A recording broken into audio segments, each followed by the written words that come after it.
Good morning. It is day 135 of God and Me, and going on day 4 with no water. And today we're going to read the gospel reading from today's Catholic Mass. And although we don't have any water running in the house, it sure has been running outside.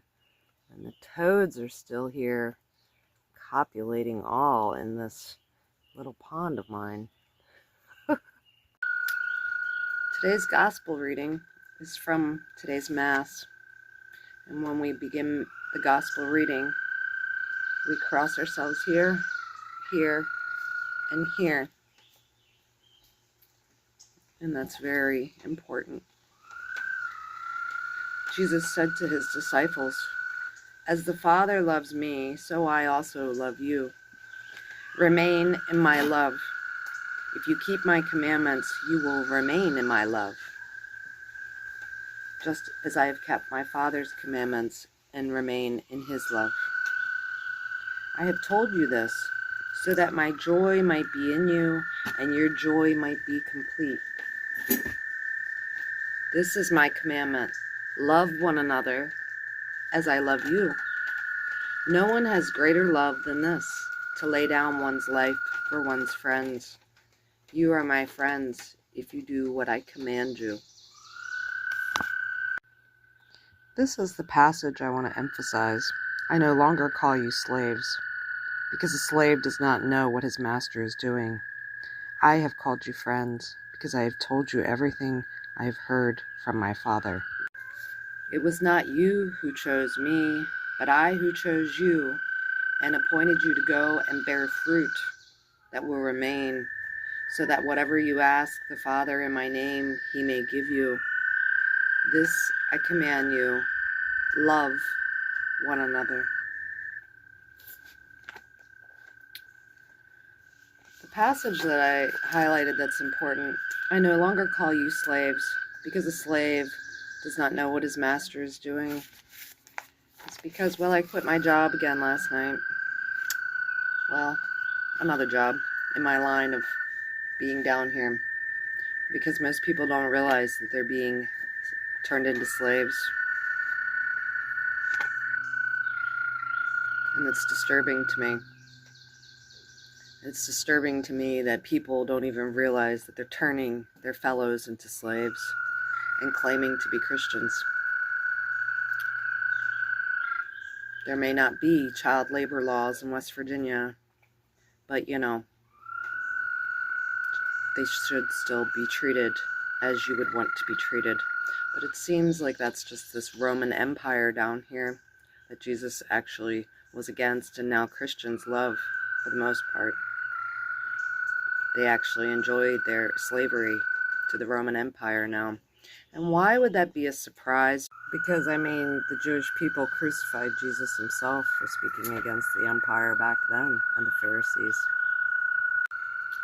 But I am no one's slave. And I'll take the hits, and I'll live like John the Baptist in the woods if I have to.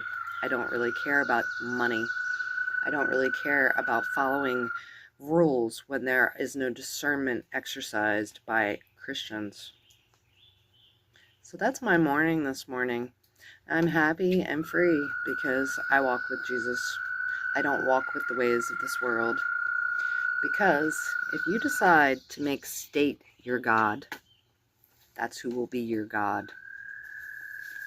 If you decide to make a corporation your God, that is who will be your God. My God isn't in this world. He's up above.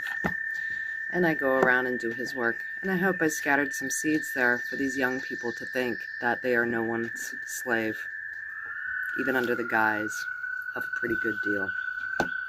So Lord, I pray that at least some seeds were scattered yesterday in my experience at my new job. That is no longer my new job. And I pray that you'll continue to take care of me and other people that don't enjoy being slaves to a system that is utterly corrupt and self-serving and selfish. Have a great day.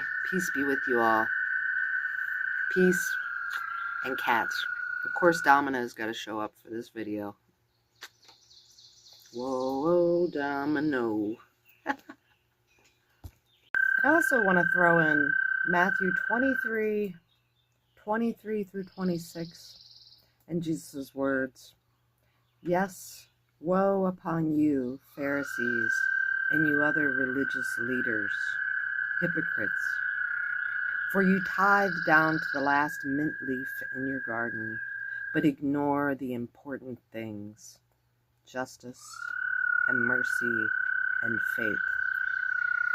Yes, you should tithe, but you shouldn't leave the more important things undone. Blind guides. You strain out a gnat and swallow a camel. Woe to you, Pharisees, and you religious leaders, hypocrites. You are so careful to polish the outside of the cup, but the inside is foul with extortion and greed. Blind Pharisees, first cleanse the inside of the cup, and then the whole cup will be clean. Don't polish the outside of your business when your roof is leaking. Unbelievable. The things I've endured down here some days. Unbelievable. I've used that line so many times on people. The outside's all polished. The car, the truck, and the inside of it's filthy. Whether it's their actual vehicle or it's their actual physical self. All that glitters isn't gold. That is true.